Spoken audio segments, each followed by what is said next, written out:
औज़ुबिल्लाहिमिनश्शैतानिर्रजीम बिस्मिल्लाहिर्रहमानिर्रहीम रब्बिश्रह ली सदरी व यस्सिर ली अमरी वहलुल उक़दतम मिन लिसानी यफ़क़हू क़ौली सदक़ल्लाहुल अज़ीम। अस्सलामु अलैकुम नाज़रीन, शहज़ादा शौकत प्रोग्राम सनत व मईशत में आपके साथ। तरक्की याफ्ता पाकिस्तान हमारा ख्वाब।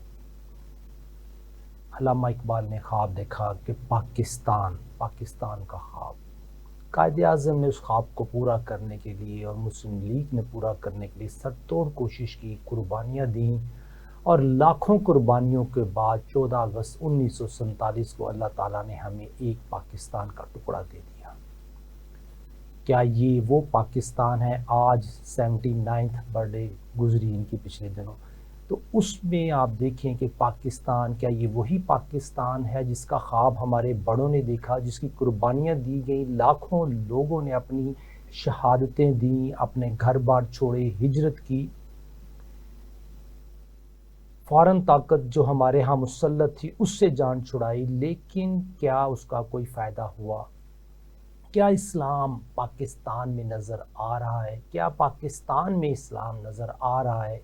ये वो क्वेश्चन है जिनकी वजह से हम पाकिस्तानी हर वक्त परेशान रहते हैं। नाज़रीन, बात ये नहीं है कि हम अपने मुल्क को तरक्की याफ्ता पाकिस्तान बना सके या नहीं, बात ये है कि क्या हमने इसका रुख उस मोटरवे पे चढ़ाया कि पाकिस्तान तरक्की याफ्ता पाकिस्तान बन सके। अगर हम हिस्ट्री की तरफ जाएं तो पाकिस्तान को तरक्की याफ्ता पाकिस्तान बनाने के लिए जिस मोटरवे पे चढ़ना था, हम उस मोटरवे पे चढ़ने की कोशिश में कामयाब नहीं हो पा रहे। 1948 में स्टेट बैंक ऑफ पाकिस्तान का इफ्तिताह किया जाता है और कायद-ए-आज़म रहमतुल्लाह अलैह स्टेट बैंक ऑफ पाकिस्तान, जो की स्टेट ऑर्गन है पाकिस्तान का, उसको मुखातिब होकर कहते हैं कि सूद पे काम नहीं करना, लेकिन स्टेट बैंक ऑफ पाकिस्तान ने सूद पे ही काम किया। कायद-ए-आज़म रहमतुल्लाह अलैह ने फरमाया कि आपने यूरोपियन ममालिक की तरह वो गलतियां नहीं करनी कि 1930 का क्रंच आया और सूद की वजह से वो यूरोपियन ताकतें यरगमाल हुई।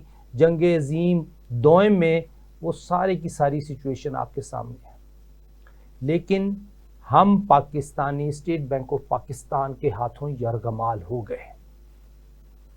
इस यरगमाली में पाकिस्तानियों ने अपनी कमाई हुई दौलत स्टेट बैंक ऑफ पाकिस्तान को दे दी। इस यरगमाली में पाकिस्तानियों ने वो जो दौलत आज कमानी है वो भी स्टेट बैंक ऑफ पाकिस्तान को दे दी। इस यरगमाली दौर में जो 1948 से शुरू हुआ स्टेट बैंक ऑफ पाकिस्तान, उसकी कारकर्दगी ये है कि हमने अगर वो दौलत जो कमा के बैंकिंग सेक्टर में रख दी या घर में दफन कर दी, उसकी जो वैल्यू कमाई थी वो भी स्टेट बैंक ऑफ पाकिस्तान ने खा ली और खाने की प्लानिंग कर ली।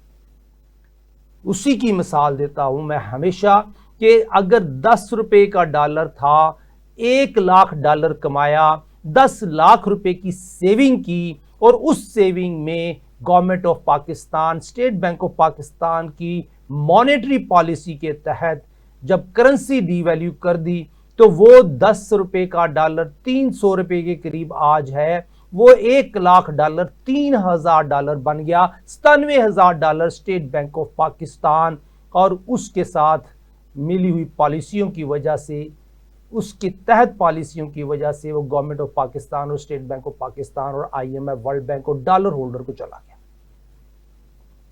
इन पॉलिसियों में कभी जब पाकिस्तान बना, पाकिस्तान पे नॉमिनल कर्ज था, कोई कर्ज था ही नहीं, लेकिन 1970 तक 30 अरब रुपए का कर्ज पाकिस्तान ने लिया। 1970 से जंप लगाए 1999 में 3000 अरब रुपए का पाकिस्तान पे कर्ज था, जो 1991 में 711 अरब रुपए था। 30 अरब से 711 अरब 21 सालों में हम पहुंचे और 711 अरब से 3000 अरब 1991 से 2000 तक हम पहुंचे और 2000 से 2018 तक हम वो जो 3000 अरब का कर्ज था वो 18,000 अरब तक पहुंचा और आज 2026 में 99,000 अरब का कर्ज है पाकिस्तान पर। यह कर्ज किस तरीके से पाकिस्तान उतार पाएगा?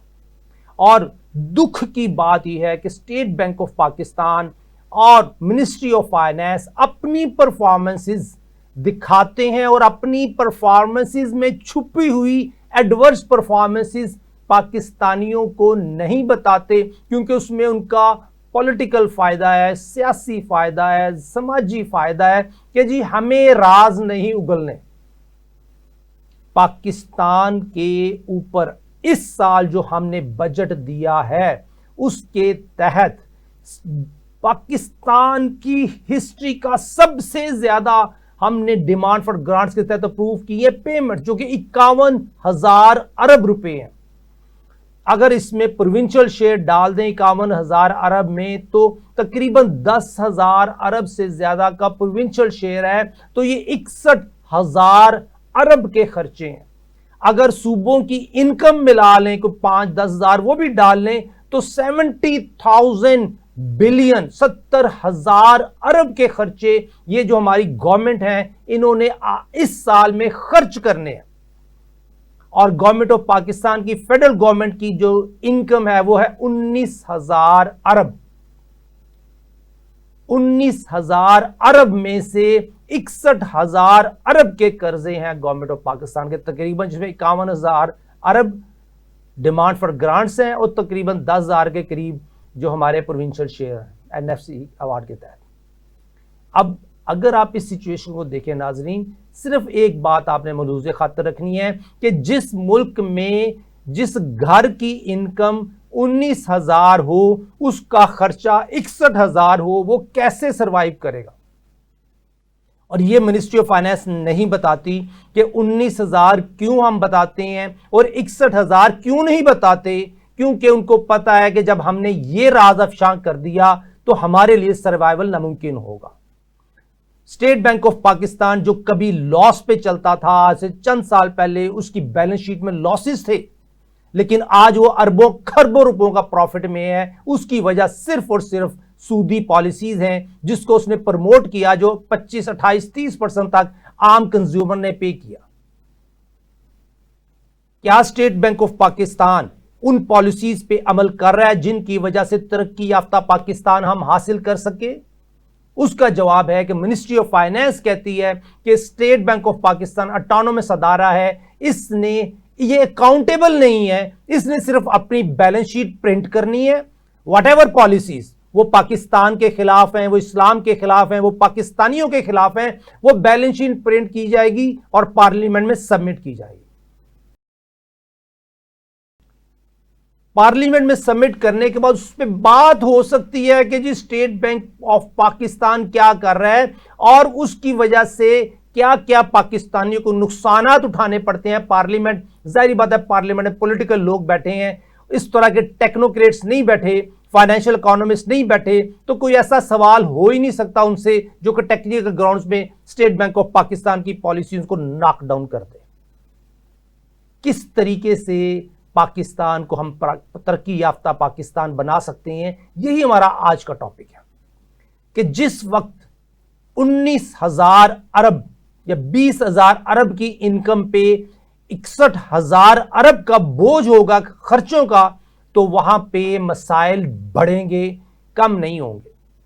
25 करोड़ लोग, जिसमें 22 करोड़ लोग गरीब हैं और उनको कमाने की फिक्र है, मुआश की फिक्र है, और उस मुआश में एक MBA पास बच्चा को 50,000 1 लाख रुपए मंथली कमाने वाला 200 साल 300 साल कमाता रहे, वो अपने लिए घर नहीं बना सकता। जबकि एक ब्यूरोक्रेट जो कि 17वें 18वें 19वें 20वें ग्रेड का ऑफिसर है, 4-5 लाख 7 लाख उसकी तनख्वाह है, वो 150 साल कमाता रहे अपने लिए, अपने स्टेटस के हिसाब से घर नहीं बना सकता।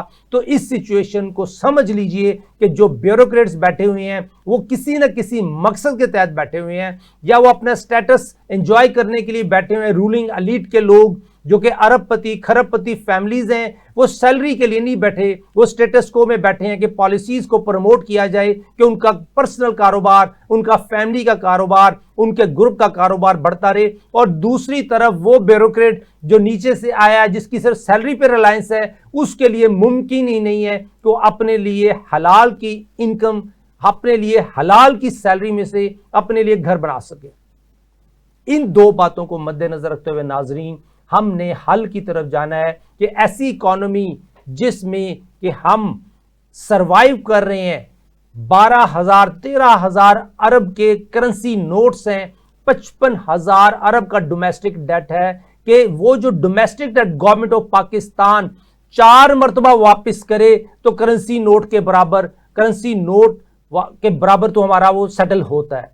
इसका मतलब है कि पाकिस्तानियों के जो पैसे गवर्नमेंट ऑफ पाकिस्तान के पास पड़े हुए हैं, वो इतने तरीके से सर्कुलेट होते हैं कि पाकिस्तान का, पाकिस्तानियों का पैसा गवर्नमेंट ऑफ पाकिस्तान के पास बैंकों के थ्रू जाता है, और बैंकों के थ्रू जाने पे इंटरेस्ट जो चार्ज बैंक करते हैं उसका टैक्स पाकिस्तानी पे करते हैं, और पाकिस्तानियों को ही उसका टैक्स पे करके सेटल करना पड़ता है। दो धारी तलवार है जिसमें लूजर पाकिस्तानी है। 55,000 अरब रुपए कर्ज का मतलब है कि अगर 100 रुपए का $1 हो तो 550 अरब डॉलर पाकिस्तानियों का गवर्नमेंट ऑफ पाकिस्तान के पास पड़ा है। और ये 550 अरब डॉलर 300 रुपए का हो गया तो 1/3 वैल्यू रहेगी। लेकिन आगे जो हालात नजर आ रहे हैं, शहबाज शरीफ साहब के लिए चैलेंजेस नजर आ रहे हैं, इसहाक डार साहब के लिए चैलेंजेस नजर आ रहे हैं कि पाकिस्तान की हिस्ट्री का टॉप नॉच बजट जिसमें कि 61,000 अरब अरेंज करने हैं इस साल, वो मेरा ख्याल है कि कहीं ना कहीं वो एग्जिट ले लें, कि अगला जो क्रंच आना है जिसमें कि शायद 1,000 रुपए तक डॉलर पहुंच जाए, तो ये जो 550 अरब डॉलर पाकिस्तानियों का गवर्नमेंट ऑफ पाकिस्तान के पास है थ्रू बैंकिंग सेक्टर, ये इसकी वैल्यू 55 अरब डॉलर रह जाएगी। 495 अरब डॉलर का कोलैटरल डैमेज पाकिस्तानियों को पड़ता है इस पूरी पॉलिसीज में। कौन लेगा ये प्रेशर? क्या नवाज शरीफ साहब, शहबाज शरीफ साहब, करंट गवर्नमेंट प्रेशर ले सकती है करेंसी डिवैल्यूएशन का टू सर्वाइव? मेरा नहीं ख्याल।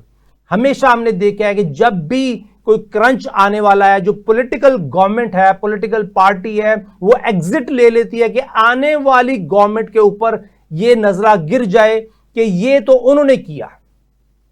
नई गवर्नमेंट कहेगी कि पुरानी गवर्नमेंट की पॉलिसियों का खमियाजा हम भुगत रहे हैं, और पुरानी गवर्नमेंट कहेगी कि ये हमने तो नहीं किया, ये नई गवर्नमेंट आई है उसने ये किया है, तो कोलैटरल डैमेज उसके गले डाला जाए। तो ब्लेम गेम ऐसी चलती है कि अवाम को कंफ्यूज कर दिया जाता है कि ये जो भी डिवैल्यूएशन हुई है, ये महंगाई जो हुई है, ये गंदगी जो हुई है, ये पिछली गवर्नमेंट की थी या अगली गवर्नमेंट की थी। ये ब्लेम गेम में कहीं ना कहीं एग्जिट मिल जाता है पॉलिटिकल पार्टीज को, लेकिन इसकी प्राइस पाकिस्तान का यूथ, पाकिस्तान का नौजवान भुगत रहा है। इसकी प्राइस पाकिस्तानी भुगत रहे हैं, पाकिस्तानियों को पे करनी पड़ती है कि वो जो पॉलिसी लेवल के डिसीजन थे जिनकी वजह से प्राइस, जिसकी कॉस्ट हमको भुगतनी है, हमको देनी है, आज भी देनी है, कल भी देनी है, 20 साल बाद भी देनी है, अनटिल अनलेस कि हम इन पॉलिसियों से जान छुड़ा लें या ऐसी पॉलिसीज ले आए कि जिसमें सर्वाइवल हो आज का, कल का और परसों का। नाजरीन, सॉल्यूशन क्या होगा? प्रॉब्लम तो हमने आपको बता दी, सॉल्यूशन क्या होगा इस पे बात करते हैं ब्रेक के बाद। वेलकम बैक नाज़रीन, शहजादा शौकत प्रोग्राम सनत व मईशत में आपके साथ। ब्रेक पे जाने से पहले बात हो रही थी कि पाकिस्तान को बीमारियां क्या लाहक है। सबसे बड़ी बीमारी कि 19-20 हज़ार अरब की इनकम है फेडरल गवर्नमेंट ऑफ पाकिस्तान की, और 61,000 अरब के खर्चे। कोई नहीं बताता कि 61,000 अरब कहाँ से आएगा। और पाकिस्तान का ये 14 अगस्त 1947 से लेके 14 अगस्त 2026 तक 79 ईयर, 80वां साल शुरू हो गया। 80वें साल में सबसे भयानक बजट है कि सबसे ज्यादा डिमांड फॉर ग्रांट्स अप्रूव हुई। एनएफसी उसमें शामिल कर दें तो 61,000, अगर प्रोविंशियल के खर्चे शामिल कर दें तो कहीं 71,000 अरब गवर्नमेंट ऑफ पाकिस्तान और प्रोविंशियल गवर्नमेंट पाकिस्तानियों से स्नैच करेंगी डायरेक्टली और इनडायरेक्टली। इसमें अगर मैं आपको एग्जैक्ट फिगर की तरफ जाऊं तो रिपोर्टेड बजट में 18,771 अरब के हमारे फेडरल गवर्नमेंट का डेफिसिट, और उसके ऊपर अगर मैं बात करूं 18,771 अरब के फेडरल गवर्नमेंट के खर्चे रिपोर्ट किए गए सिर्फ, जबकि 51,000 अरब के ओरिजिनल डिमांड पर ग्रांट्स में है। एनएफसी ऐड कर दें तो और है, और उसको प्रोविंशियल एक्सपेंसेस ऐड कर दें तो और है। इसी तरीके से अगर मैं आपको बताऊं तो पिछले तकरीबन 10 सालों में पाकिस्तानियों ने 3,41,000 अरब पे किया, खर्च किया 3,41,000 अरब गवर्नमेंट ऑफ पाकिस्तान ने प्रोविंशियल एक्सपेंसेस निकालते हुए, उसको लहजा कर दें तो ये हमने खर्च किया, जिसमें से कि मेजर 2,78,000 अरब गवर्नमेंट ऑफ पाकिस्तान ने सूद और सूद की मद में कर्जों में दिया, और उसके बाद थोड़ा सा खर्चा डिफेंस का 17,000 और 45,000 अरब गवर्नमेंट ऑफ पाकिस्तान ने खर्च किए पाकिस्तानियों पे, जिसमें कि सरकारी मुलाजमों की तनख्वाहें भी शामिल हैं। बड़े अफसोस की बात है कि इतना कॉम्प्लेक्स सिस्टम, इतनी कॉम्प्लेक्स रिपोर्टिंग जो कि आम आदमी के लिए समझनी मुमकिन नहीं, ये की जाती है ताकि किसी आम पाकिस्तानी को, किसी एक जज को समझ ही ना आ सके कि फाइनेंशियल सिस्टम पाकिस्तान का है क्या। तो इस प्रोग्राम के तवस्सुल से वो दोस्त जो सरकारी मुलाजमीन हैं, वो दोस्त जो जुडिशरी में हैं, वो दोस्त जो एग्जेक्टिव में हैं, उनको ये बात समझ आ जाए कि जिस फाइनेंशियल सिस्टम में पिछले 9 सालों में 3,41,000 अरब खर्च कर दिया गया हो और इनकम सिर्फ चंद हजार अरब डॉलर हो, तो उस सिचुएशन में हम पाकिस्तानी क्या करें। हमें गवर्नमेंट ऑफ पाकिस्तान की नज़ाकत का पता है कि हम सूदी पॉलिसीज़ में दलदल में धंस चुके हैं, फंस चुके हैं, हम ट्रैप हो चुके हैं सूदी पॉलिसीज़ में। Government of Pakistan, minister of finance को पता है कि हम इन पॉलिसी से नहीं निकल सकते, हम इस दलदल से नहीं निकल सकते। प्राइम मिनिस्टर साहब को पता है कि ये वो दलदल है जिससे मैंने नहीं निकलना। अगर मैं निकल पाया सकता होता तो मैं 1992, 93, 94 में निकल जाता। आज उस वक्त जब 711 अरब रुपए का कर्ज था तो उस वक्त नहीं निकाल सके ये पीपल पार्टी और ये नवाज शरीफ की हुकूमत, तो आज 99,000 अरब तक ये कर्ज पहुंच गया, तो आज ये लोग कैसे निकाल सकते हैं। तो नाज़रीन, सलूशन ये है कि इस्लामिक इकोनॉमिक सिस्टम ये कहता है कि आम आदमी बेनिफिशरी है सिस्टम का, खलीफा बेनिफिशरी नहीं है। हज़रत अबू बकर सिद्दीक रज़ी अल्लाह ताला अन्हु बेनिफिशरी नहीं है सिस्टम के, वो उतने ही बेनिफिशरी है जितना कि एक लेबर। हज़रत उमर फारूक रज़ी अल्लाह ताला अन्हु बेनिफिशरी नहीं है सिस्टम के, वो उतने ही बेनिफिशरी है जितना उनकी सर्वाइवल है, जिंदा रह सकते हैं, सांस ले सकते हैं, एक लेबर के बराबर, एक मजदूर के बराबर।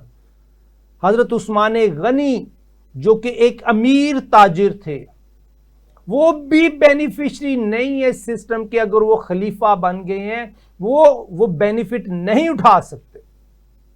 तो आज का ब्यूरोक्रेट जो हमारे बाबूज हैं, जो हमारे ब्यूरोक्रेट्स हैं, जो हमारे गवर्नमेंट ऑफ पाकिस्तान के मुलाजमीन हैं, वो आज अपने आप को हुकूमत पाकिस्तान कहते हैं और वो बेनिफिट सारे उठाते हैं जो कि एक मजदूर नहीं उठा सकता। ये सबसे बड़ा इम्बैलेंस है।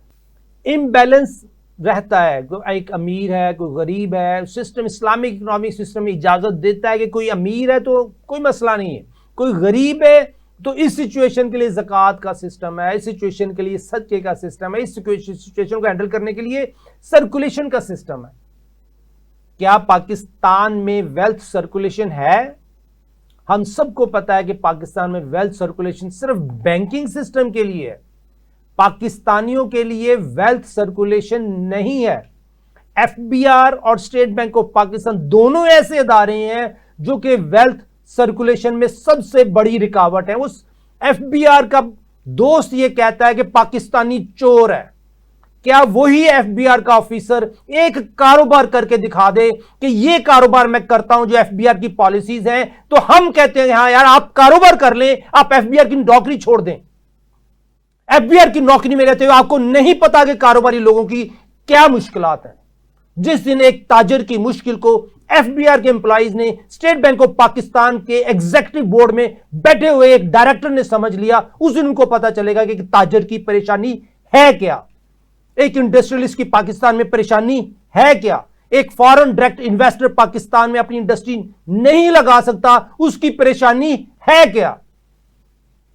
उसकी परेशानी को अगर देखना है तो आपने देखना है कि वेल्थ सर्कुलेशन में हमने कितनी रुकावटें डाली हुई हैं। जब वेल्थ सर्कुलेशन नहीं होगी तो एक आम आदमी तक उसका बेनिफिट नहीं पहुंचता। 22 करोड़ लोग गरीब हैं, उनको अमीर करना है या उनको सर्वाइवल देना है, उनकी इनकम के जराए पैदा करने हैं, तो पाकिस्तान सर्वाइवल मोड में चला जाता है, पाकिस्तान सिक्योरिटी की तरफ चला जाता है, पाकिस्तान तरक्की याफ्ता पाकिस्तान की तरफ चला जाता है। सिर्फ और सिर्फ 22 करोड़ लोग गरीब, जो गुर्बत की लकीर से नीचे 12-13 करोड़ लोग हैं, उनको सिर्फ कमाई करने के मौके दे दें। एक आम मां यह कहती है कि बेटा हलाल कमा के आना, जब वो बाहर निकलता है तो हलाल की कमाई के जराए लिमिटेड हैं और हराम की कमाई के जराए ज्यादा हैं, और हराम की कमाई जराए उसी सिस्टम में है जो कि गवर्नमेंट की पॉलिसी है, जिसके तहत हराम कमाना आसान है, हलाल कमाना मुश्किल है। हलाल कमाने के लिए हम पाकिस्तानियों को जराए दे दें, पॉलिसी दे दें, अथॉरिटी दे दें, एक प्लेटफॉर्म दे दें, जिस तरह आपने एलडीए प्लेटफॉर्म बनाया हुआ है, सीडीए प्लेटफॉर्म बनाया हुआ है डेवलपमेंट के पर्पज के लिए। फाइनेंशियल अथॉरिटी दे दें, जिस तरह चाइना शो दी हुई है, गवर्नमेंट ऑफ चाइना ने एक फाइनेंशियल अथॉरिटी दी हुई है, एक गारंटी दी हुई है, एक अथॉरिटी है जो बैंकों के साथ लिंक है, जो ताजरों के साथ लिंक है। पाकिस्तान में स्टेट बैंक ऑफ पाकिस्तान है, एफबीआर है, एग्जिम बैंक है, कुछ नहीं कर रहे सिवाय इसके कि हम अपनी सैलरीज ले लें।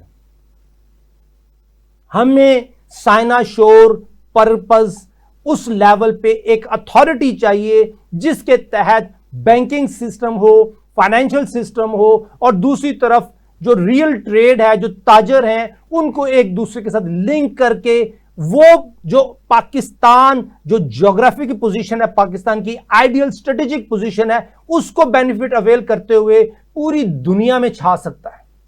आप ऊपर देखें हमारे चाइना अपने टॉप से, अपने नॉर्थ से कहां कहां से एक्सपोर्ट रूट करता है, जो कि तकरीबन 3000 अरब डॉलर की एक्सपोर्ट है उसकी, तो 1100 अरब डॉलर की आज की उसकी इंपोर्ट है।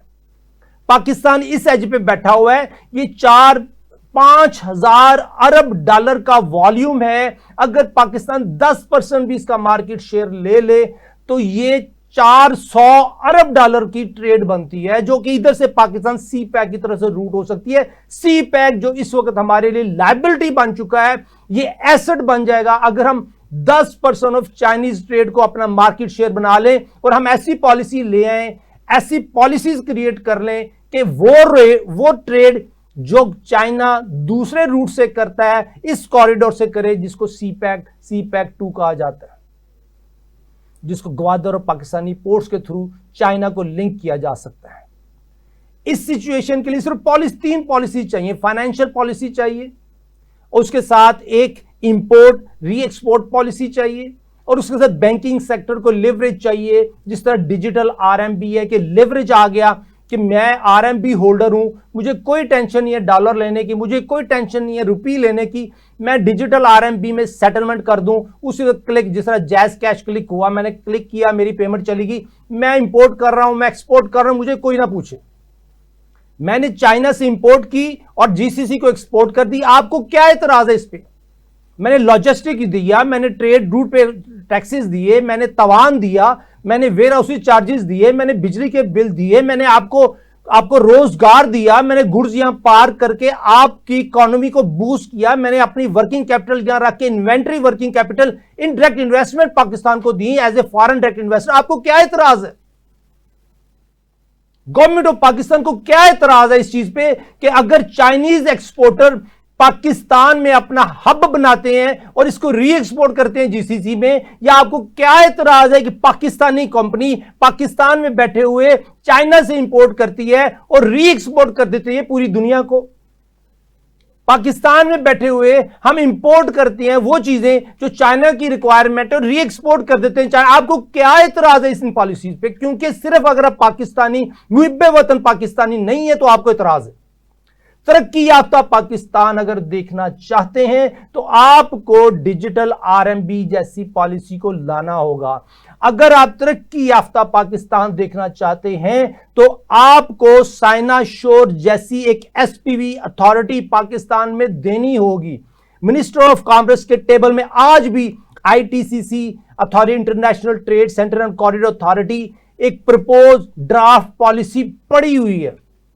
कोई एक ब्यूरोक्रेट सेक्रेटरी, कोई चैंबर ऑफ कॉमर्स का सेक्रेटरी, फाइनेंस का सेक्रेटरी, उसमें हिम्मत नहीं है कि उसको खोल सके, क्योंकि उनको पता है कि हम किन के पेरोल पे हैं, किन को खुश करना है, और अगर पाकिस्तानियों को खुश कर दिया तो हम खुश नहीं रहेंगे। Maybe I am wrong, maybe आप बहुत ज्यादा मुहिब्बे वतन हो, लेकिन पाकिस्तान को as a journalist, as a chartered accountant, as a financial economist तरक्की याफ्ता पाकिस्तान बनाना है तो आपको पाकिस्तानियों को रोजगार देना होगा, रोजगार के मौके देने होंगे। एक पाकिस्तानी 2 लाख रुपया महीने का कमा ले और उसमें उसका खर्च, उसका घर बार सब 1 लाख में पूरा होता है तो 1 लाख पूरा आप ले जाएं। और अगर उसका 2 लाख में गुजारा नहीं हो रहा, उसका घर का खर्च पूरा नहीं हो रहा, तो आप उसे कुछ नहीं ले सकते। आप अपनी पॉलिसीज को नजरसानी करें कि मेरी पॉलिसी में क्या खामी है। 5 लाख तक इनकम दें तो उसमें से 2.5 लाख ले जाएं। जितनी हमारा खर्च है पाकिस्तानियों का उससे डबल हमें कमाई दे दें और आधा आप ले जाएं। ऐसे जराए पैदा करें। लेकिन ऐसी पॉलिसीज क्रिएट की गई हैं कि पाकिस्तान को गरीब तर किया जाए और पाकिस्तानियों को गरीब तर किया जाए, ताकि फ्रस्ट्रेशन हो, डिस्ट्रक्शन हो और डाइवर्जन हो। इस डाइवर्जन में पाकिस्तान के नेचुरल रिसोर्सेज अंडर थ्रेट हैं, अंडर अटैक हैं। इस सिचुएशन में पाकिस्तान में कोलैटरल डैमेज एट पीक है। इस सिचुएशन में यूथ जो हमारा एसेट होनी चाहिए, लायबिलिटी बनती जा रही है। इस सिचुएशन में हम पाकिस्तानियों को विक्टिम बनाया जा रहा है कि जी पूरी दुनिया में जंग लगी हुई इसलिए महंगाई हो रही है। ऐसी सिचुएशंस क्रिएट की जाती हैं कि अपनी हुकूमत को, गवर्नमेंट ऑफ पाकिस्तान सर्वाइवल देने के लिए, और उसके लिंक ब्यूरोक्रेट्स डेफिनेटली, क्योंकि पॉलिटिकल पार्टियों ने तो आना जाना लगे रहने, वो तो बैठे हुए हैं, एक म्यूजिकल चेयर है कि कभी एक गया तो दूसरा आया, लेकिन जो पीछे म्यूजिकल चेयर के पीछे दोस्त बैठे हुए हैं, ब्यूरोक्रेट बैठे हुए हैं, उनको कोई हिला नहीं सकता। तो वो जो उनका मन चाहे करते हैं। उनके लिए दरखास्त है पाकिस्तान को तरक्की याफ्ता पाकिस्तान बनाने के लिए वो पॉलिसीज सिलेक्ट करें जिसमें कि आपका भी सर्वाइवल है, जिसमें आपके आने वाले बच्चों का भी सर्वाइवल है। इनकम बढ़ा दें पाकिस्तानियों की और जितना मर्जी टैक्स ले जाएं जो हमारे खर्च से ऊपर है। चलते हुए नाज़रीन, टाइम थोड़ा है, सिर्फ इतनी बात करता हूं। गवर्नमेंट ऑफ पाकिस्तान के लिए, प्राइम मिनिस्टर साहब के लिए, SIFC के लिए मैसेज है कि आपने देख लिया कि BOI और SIFC में जो शफलिंग हुई, जो ब्यूरोक्रेट्स बैठे हुए हैं हमारे दोस्त, उनकी परफॉर्मेंस आपके सामने है। SIFC की नाकामी नहीं है जब हजारों MOU साइन हुए हैं। ये नाकामी हम उन ब्यूरोक्रेट्स की है जो कि इम्प्लीमेंटेशन ना कर सके, जो एग्जीक्यूशन ना कर सके, जो स्ट्रक्चरल चेंजेस ना ला सके। पाकिस्तानियों को कमाई के जरिए दे दें, पाकिस्तानियों को एक प्लेटफॉर्म दे दें, साइनाशोर तर्ज जैसी एक अथॉरिटी दे दें, एक SPV दे दें, डिजिटल RMB को एक्सेप्ट करते हुए एक सेटलमेंट का क्लियरिंग हाउस दे दें, इंपोर्ट एक्सपोर्ट पॉलिसीज़ के लिए ITCC अथॉरिटी में हमें इंपोर्ट और एक्सपोर्ट और री एक्सपोर्ट की इजाज़त दे दें, ताकि हम रोज़गार ला सकें, ताकि हम पाकिस्तानियों को ताजर तिजारत में लाते हुए ताजर बना सकें, पाकिस्तानियों को खुशहाल बना सकें, वो इतना कमाएं कि गवर्नमेंट ऑफ पाकिस्तान के जो 61,000 अरब की पेमेंट है इस साल की और अगले सालों की, वो सेटल कर सके। इंशाल्लाह ज़रूर बनेगा पाकिस्तान तरक्की याफ्ता पाकिस्तान। इजाज़त दीजिए, अल्लाह हाफ़िज़।